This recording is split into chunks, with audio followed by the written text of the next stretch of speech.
Hello students, welcome to the class. Unit 7 Bulk Properties of Matter. इसमें आज हम नया चैप्टर शुरू करेंगे, चैप्टर 2, जो कि है मैकेनिकल प्रॉपर्टीज ऑफ फ्लूइड्स के बारे में। इससे पहले बेटा हमने पढ़ा हुआ है कि सॉलिड्स जो होते हैं उनकी एक डेफिनेट शेप एंड वॉल्यूम होता है, ठीक है।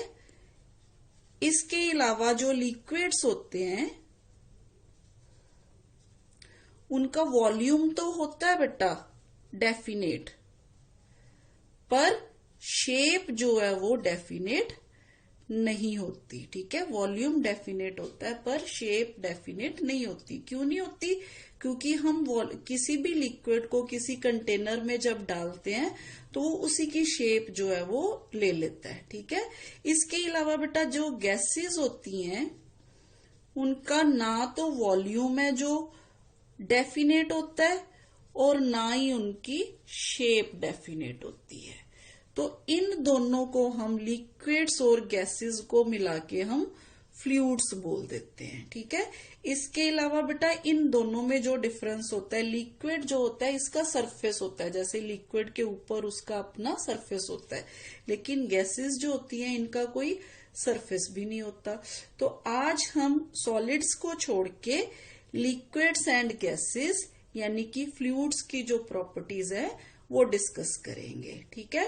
तो इसमें बेटा हम दो तरह की प्रॉपर्टीज डिस्कस करेंगे। एक तो fluids at rest which is hydrostatics, और दूसरा जब फ्लूइड्स जो होते हैं इन मोशन होते हैं जिसको हम हाइड्रोडायनामिक्स कहते हैं, ठीक है। ये दोनों प्रॉपर्टीज आज हम डिस्कस करने वाले हैं।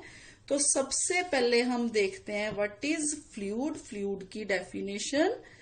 What is fluid? तो बेटा what is fluid? A fluid is a substance that can flow. It ultimately assumes the shape of the containing vessel because it cannot withstand shearing stress. Sharing stress का मतलब बेटा जो solids होते हैं उनके लिए शेयरिंग स्ट्रेस जो है वर्क करती है, लेकिन देखा जाए लिक्विड और जो गैसेस हैं वो शेयरिंग स्ट्रेस जो है वो विदस्टैंड नहीं कर पाते। इनके लिए शेयरिंग स्ट्रेस की वैल्यू जो होती है बहुत बहुत बहुत कम होती है, ठीक है। So both liquids and gases are liquid. तो हम इन दोनों को क्या बोलते हैं? फ्लूइड्स बोलते हैं। लिक्विड एंड गैसेस दोनों को मिला के फ्लूइड्स बोला जाता है। तो हाइड्रोस्टैटिक्स में the branch of physics that deals with the study of fluids at rest, और हाइड्रोडायनेमिक्स में the branch of physics that deals with the study of fluids in motion. तो ये हो गए बेटा फ्लूइड, हाइड्रोस्टैटिक्स एंड हाइड्रोडायनेमिक्स। अब हम आएंगे बेटा थ्रस्ट और प्रेशर पे कि थ्रस्ट क्या होता है और प्रेशर क्या होता है। जी बेटा, जब भी कोई फ्लूइड, चाहे वो लिक्विड हो चाहे वो गैस हो, किसी कंटेनर में रखा जाता है तो उसकी क्या टेंडेंसी होती है, जो उसके मॉलिक्यूल्स होते हैं ना वो क्या करते रहते हैं, वो दीवारों के साथ, वॉल्स ऑफ द कंटेनर जो होती है उसके साथ क्या करते रहते हैं, कोलाइड करते रहते हैं। इस तरह से इधर उधर मान लीजिए टक्करें मारते रहते हैं, कोलाइड करते रहते हैं, ठीक है। तो इस वजह से क्या होता है, उनमें मोमेंटम आ जाता है, ठीक। तो अब जो थ्रस्ट फिर क्या है बेटा? थ्रस्ट है कि total force exerted by liquid on any surface in contact with it is called thrust. It is because of this thrust that liquid flows out through the holes of the containing vessel. मान लीजिए यहाँ पे कोई whole हो जाता है तो liquid की क्या टेंडेंसी होती है कि इस होल में से वो बाहर जो है वो प्रेशर के साथ निकलना शुरू कर देता है। तो फिर थ्रस्ट क्या है बेटा? थ्रस्ट एक टोटल फोर्स है। The total force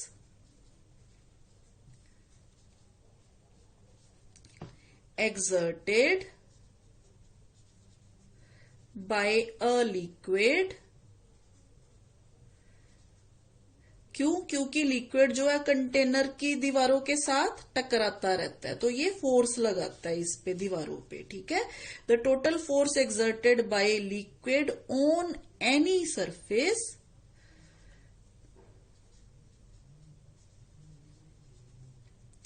in contact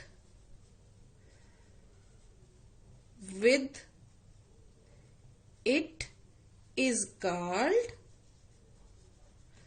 thrust.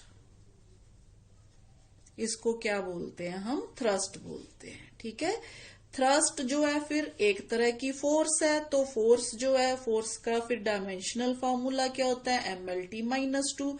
और फोर्स है तो फोर्स के यूनिट क्या होते हैं? न्यूटन। तो फोर्स इसका जो थ्रस्ट के यूनिट होंगे जो बेटा, वो होंगे आपके न्यूटन।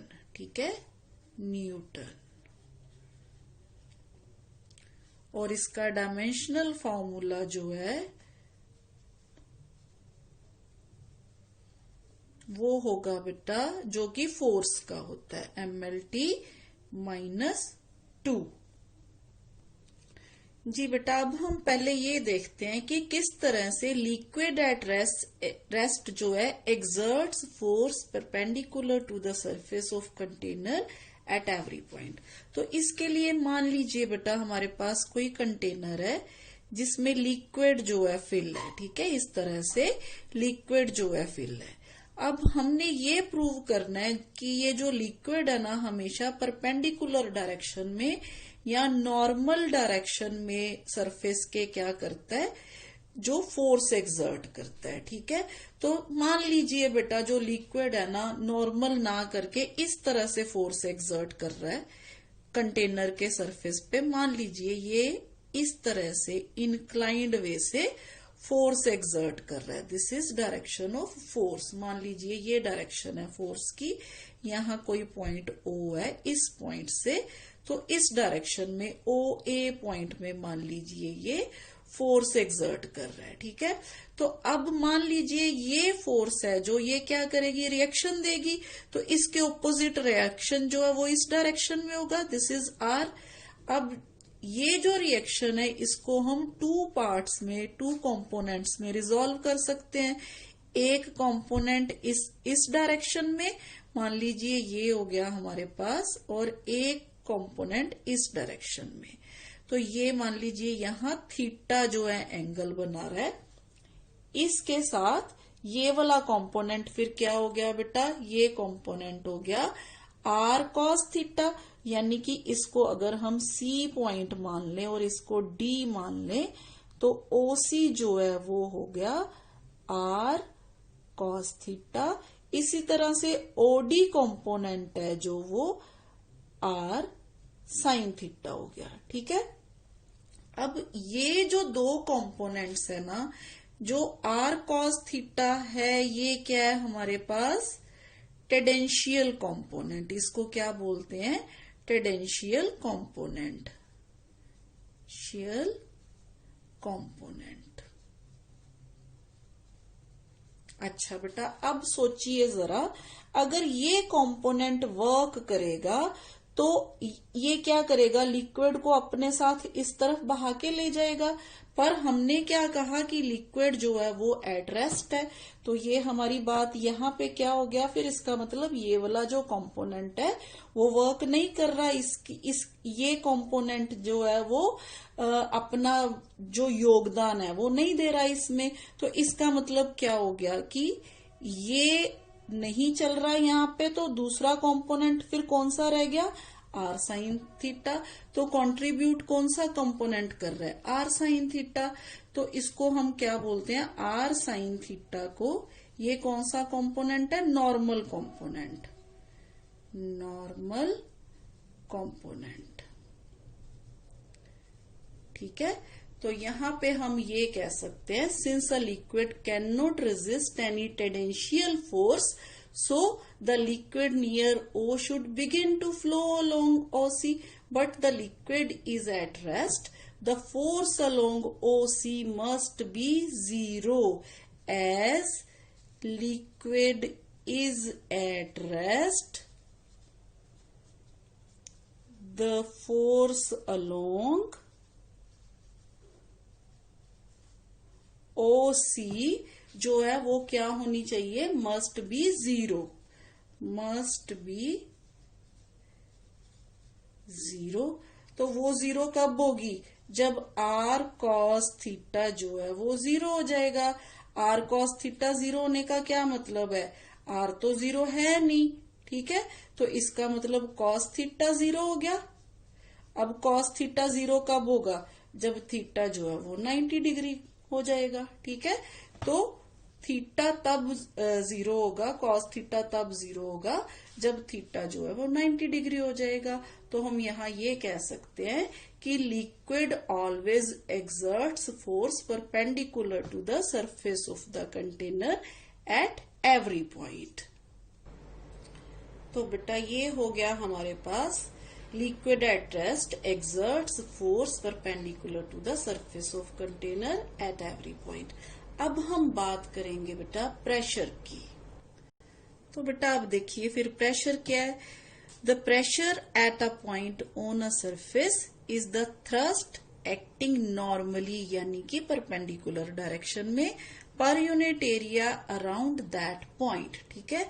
मान लीजिए टोटल फोर्स F एक्ट्स कर रही है normally over a flat area A, then pressure क्या हो जाएगा वहां पे, फोर्स पर यूनिट एरिया, ठीक है। तो इसको हम क्या बोलते हैं, प्रेशर बोलते हैं। अब यूनिट क्या हो गए बेटा प्रेशर के, हमने लास्ट चैप्टर में जो किया था स्ट्रेस के यूनिट किए थे, हमने कहा था कि ये प्रेशर के यूनिट और स्ट्रेस के यूनिट जो है सेम है। तो यहाँ पे प्रेशर के यूनिट जो है वो क्या हो जाएंगे, न्यूटन पर मीटर स्क्वायर, न्यूटन पर मीटर स्क्वायर, और इसको हम क्या बोलते हैं, पास्कल। अगेन ये हमने जो अपना लास्ट चैप्टर है उसमें भी डिस्कस किया था, इसको हम क्या बोलते हैं, पास्कल बोलते हैं, ठीक है। तो ये हो गया बेटा यूनिट्स। इसके अलावा बेटा सीजीएस में इसके यूनिट जो होंगे वो होंगे डाइन पर सेंटीमीटर स्क्वायर, और डायमेंशनल फॉर्मूला वो आपको पता है, वो भी ml-1 T-2, क्योंकि फोर्स जो है वो ml-T-2 और नीचे L2, तो ये बन जाएगा ml-1 T-2, ठीक है। इसके अलावा बेटा जो प्रेशर है वो स्केलर क्वांटिटी है, pressure is scalar quantity, is a scalar quantity, ठीक है।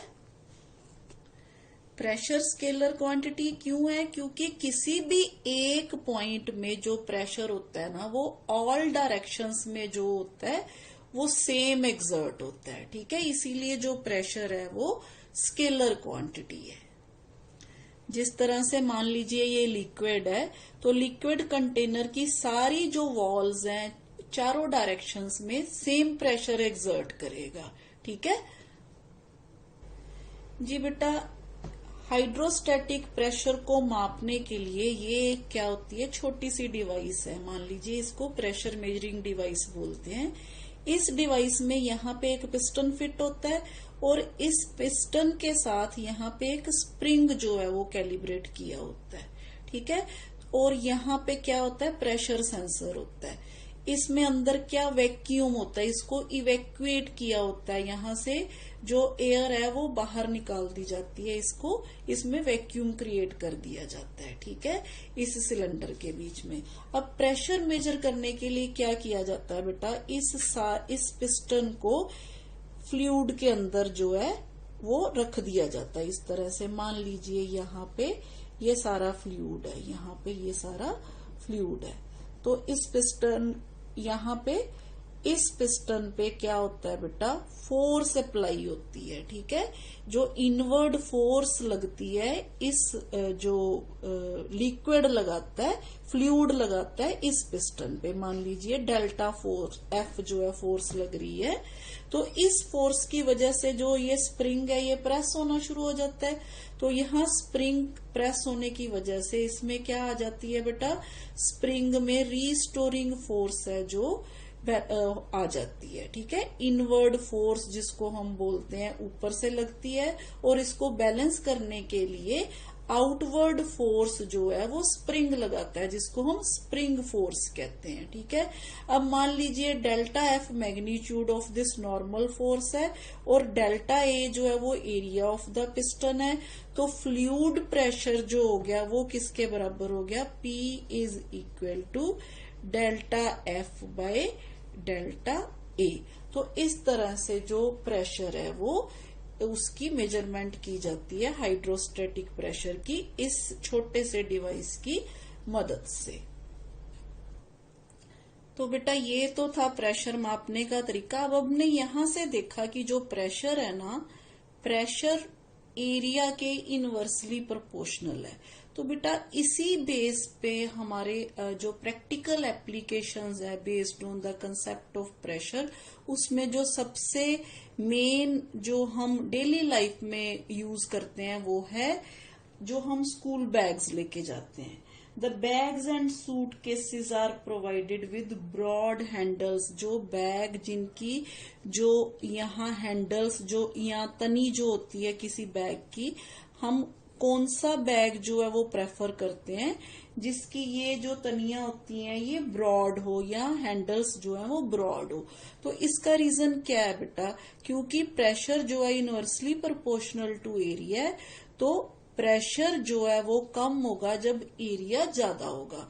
तो हम जब ये सूटकेस या बैग उठाएंगे अपने हाथों से, तो हमारे हाथों पे जो है वो प्रेशर जो है वो कम लगेगा, और जो हमारे हाथ हैं वो चोट से बच जाएंगे।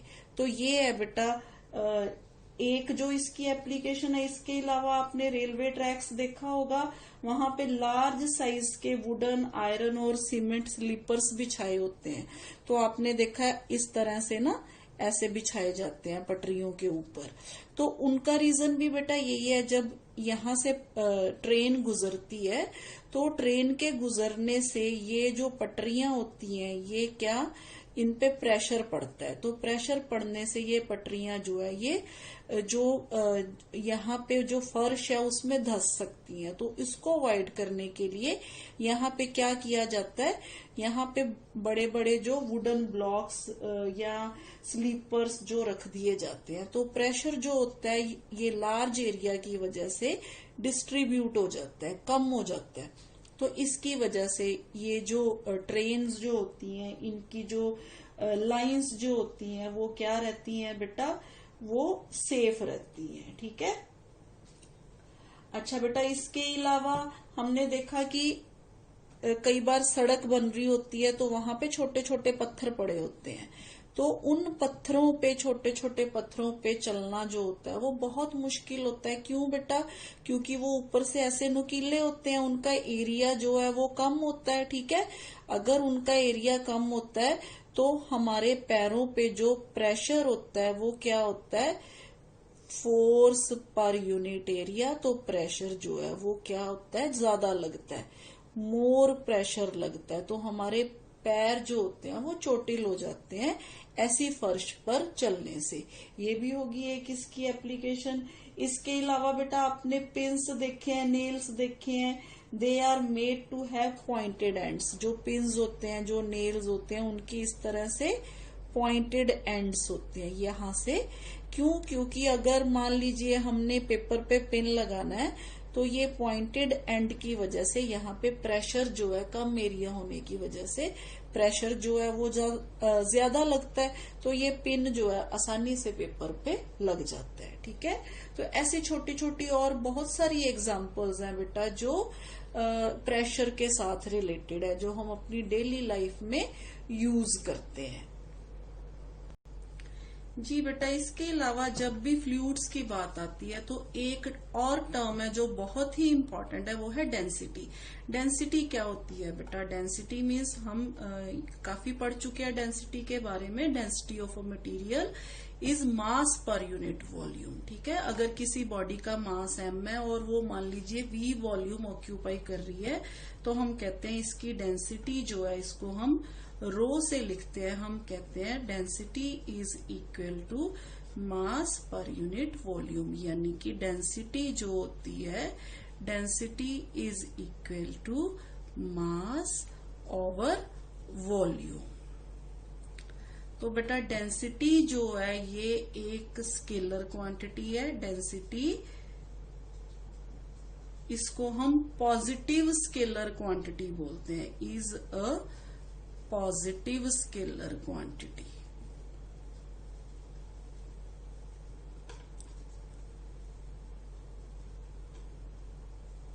ठीक है। और डेंसिटी के जो यूनिट होते हैं, यूनिट मास यानी कि किलोग्राम, वॉल्यूम यानी कि metre cube.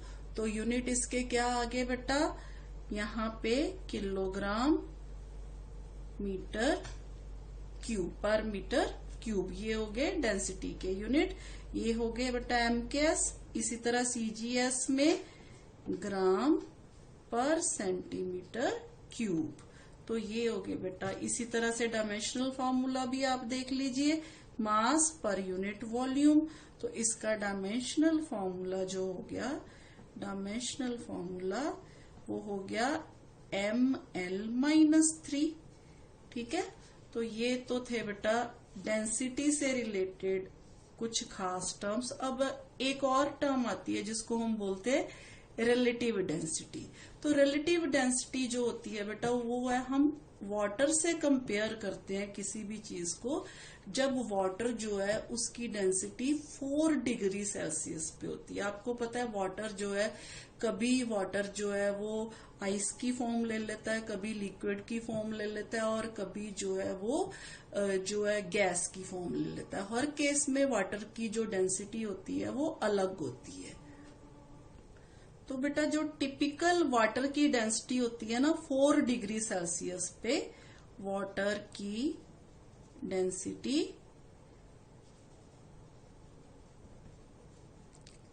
Eight 4 degree Celsius, तो वो होती है बेटा 1 × 10⁻³ किलोग्राम पर मीटर क्यूब। इसको 1 या 1.0 भी लिख देते हैं, 1.0 × 10⁻³ किलोग्राम पर मीटर क्यूब। तो अब स्पेसिफिक ग्रेविटी या रिलेटिव ग्रेविटी जो होती है उसको हम इस तरह से लिखते हैं, रिलेटिव ग्रेविटी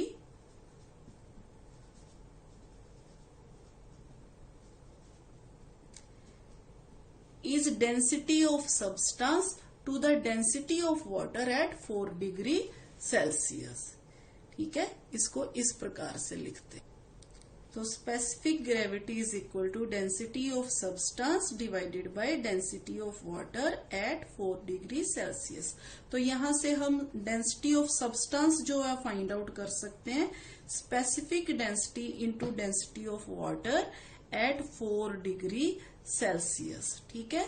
तो स्पेसिफिक ग्रेविटी जो है बेटा वो डायमेंशन जो है वो यूनिटलेस क्वांटिटी है। क्यों यूनिटलेस, जो डायमेंशनलेस क्वांटिटी है, क्यों डायमेंशनलेस क्वांटिटी है, क्योंकि यहाँ पे डेंसिटी और डेंसिटी जो है इन दोनों को क्या किया हुआ है, डिवाइड किया हुआ है। तो इसको हम बोलते हैं specific gravity is dimensionless positive scalar quantity. तो it is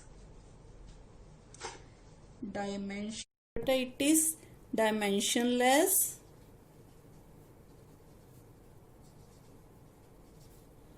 positive scalar quantity।